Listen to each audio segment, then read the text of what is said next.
Wara snin ta' akkużi mill-medja laburista sa fl-aħħar saret ġustizzja mal-familja tal-eks Ministru Giovanna De Bono, dan wara li r-raġel ta' Giovanna De Bono, Tony De Bono, ġie liberat mill-akkużi kollha li saru numru ta' snin ilu fil-konfront tiegħu, sentenza li twaqqa l-ister kollha li kien imbotta l-Partit Laburista biex jipprova jkisser lil Giovanna De Bono. ċerfa responsabilità politika jekk jirriżulta l-kaxkarza jkun ħadd deċiżjoni fuq Giovanna De Bono.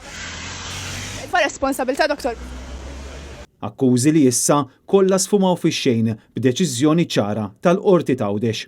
Tony De Bono kien tressaq mill-assistent kummissarju Ian Abdillah li kien imexxi dak iż-żmien it-taqsima tar-reati ekonomiċi fih dan il-Korp tal-Pulizija bi 13 l-akkuża fosthom frodu u falsifikazzjoni.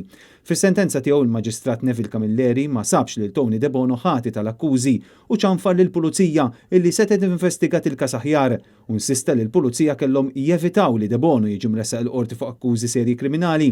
Għal Tony De Bono der l-avukat Joe Giglio fil-waqt li fisem Joseph Kauki, il-persuna li kien imbotta l-akkużi kontra r-raġel ta' Giovanna De Bono, kien der l-avukat Robert Abela. Il-qorti ddikjarat li mhux kull ma xedt Joseph Kauki għandu mis-sewwa u għalhekk bl-ebda mod ma setet issib lil Tony De Bono ħati fuq dak li allega Kauki.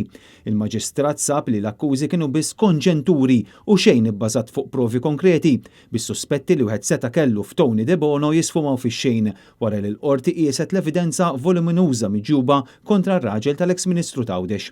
Ikkuntattjata minn Net News biex tirreaġixxi għal din is-sentenza, l-eks Ministru għal Għawdex Giovanna De Bono qalet li hija sodisfatta li sa fl-aħħar ħarġet il-verità. Apprezzajna ħafna dak kollu illi sar u m'hemmx dubju illi l-akkużi li kellna huma akkużi li llum ġew miċħuda.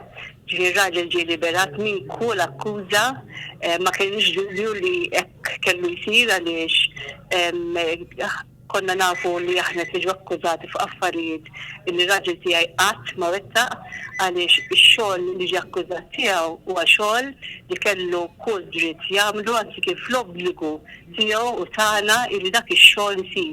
Ġifieri aħna konna akkużati ta' dak li konna obbligati nagħmlu.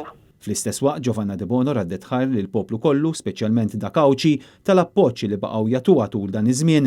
Kont inħobbhom se nibqa' nħobbhom u jiena ngħidlek ukoll li xorta f'qalbi m'għandi kontra ħadd anke min għaddiena minn dal-martirju kollu f'dawn is-sittin. Xorta waħda nibqa' nirrispetta lil kulħadd kemm dawk li dejjem nissopportjawna anke dawk li sfortunatament dan l-aħħar ippruvaw iħammġuna. Xorta naħfrilhom u m'għandi xejn f'qalbi, anzi nirrispetta lill-poplu kollu Kawċi u anke Malti.